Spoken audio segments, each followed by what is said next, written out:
د افغان لوبډلې شپږ لوبډل مشرانو لاسته راوړنې او ماتې.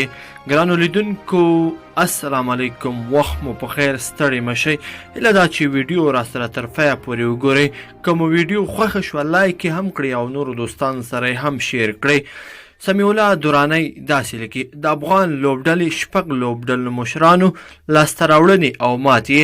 له 2009 میلادي کال راهیسې کله چې افغان لوبډله دوهمه درجه هیوادونو سره په یو ښه مورال لوبېدله او تقریبا لوبډلو ورڅخه ویره کوله، شپږ لوبډلو مشران یې تر دې دمه عدل او بدل شوي دي.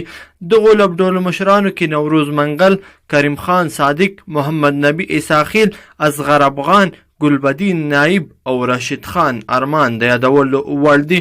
لومړی نوروز منګل: په یو ورځنیو لوبو کې همدغه شپږ لوبډل مشران تیر شوي دي.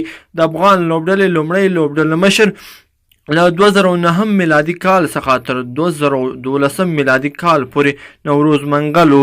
د هغه په لوبډل مشرۍ کې افغان لوبډلې 22 ورځنۍ لوبې کړې چې 12 یې ګټلې او 10 یې بایللې دي. د ده په لوبډل مشرۍ کې هیڅ یو ورځنۍ لوبه نه ده مساوي او نه هم باران لغوه کړې ده. په یو ورځنیو لوبو کې د لوبو ګټلو سلنه نسبت بایللو ته زیاته وه، خو په شل اوریزو لوبو کې بایلات تر بریاو زیات دي.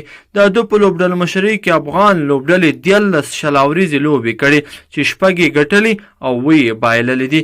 د شاوخوا 4 کاله په یو ورځنیو او همدومره یې په شل اوریزو لوبو کې لوبډلې مشري وکړه. راسو کریم خان صادق ته. کریم خان صادق په 2012 میلادي کال کې د یو ورځنیو لوبو لوبډلو مشر شو. د ده په لوبډلو مشرۍ کې افغان لوبډلې یوه ورځنۍ لوبه وکړه او هغه یې هم وبایلله. تر 2013 میلادي کال پورې کریم خان صادق لوبډل مشر، خو په 2013 میلادي کال کې ترې محمد نبي اساخیل لوبډلې مشري ونیوله. محمد نبي اساخیل تر 2015 میلادي کال پورې لوبډل مشر. هغه په لومړي لوبډل مشرۍ کې افغان لوبډلې 28 ورځنۍ لوبې وکړې چې 13 یې ګټلې او 15 یې بایللې دي. 12 شل اوریزو لوبو کې بیا افغان لوبډلې شپږ ګټلې او شپږ یې بایللې دي. له دې وروسته بیا محمد نبي اساخیل له لوبډل مشرۍ استعفا وکړه او اصغر افغان لوبډل مشر شو. اصغر افغان له 2015 میلادي کال څخه تر 2019 میلادي کال پورې لوبډل مشر و. دی په ټولو لوبډل مشرانو کې خورا بریالی او بختور کپتان و. افغان لوبډلې د ده تر رهبرۍ لاندې شپږ 50 یو ورځنیو لوبو کې 11 ګټلې، 21 یې بایللې، 1 ټای یا مساوي شوي او 3 بې پایلې اعلان شوي دي. د ده په لوبډل مشرۍ کې افغان لوبډلې په 46 شل اوریزو لوبو کې 30 ګټلې او 9 یې بایللې دي. په 2 ټسټ لوبو کې لوبډل مشر چې هند ته یې وبایلله او له آیرلینډ څخه یې وګټله.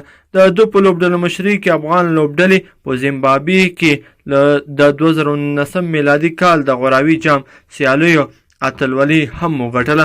ګلبدین نایب په 2019 کال په سر کې ګلبدین نایب لوبډل مشر شو، خو د ده په لوبډل مشرۍ کې افغان لوبډلې په نړیوال جام کې 9 لوبې سر پر سر وبایللې. له نړیوال جام څخه له راستنېدو وروسته ګلبدین نایب له لوبډل مشرۍ لړ کړای شو او پر ځای راشد خان لوبډل مشر اعلان شو. راشد خان په ټیسټ لوبه کې له بنګلادیش څخه بری خپل کړ. دا بری د افغانستان او راشد خان له ریکارډونو سره مالو. د ټیسټ لوبې بریا یې د سپټمبر په 9 نیټه د دوشنبې په ورځ ترلاسه کړه. راشد خان په 2 پاڼیو کې 15 منډې او 11 ویکټې واخیستې. د لوبې غوره لوبغاړی هم راشد خان ونومول شو.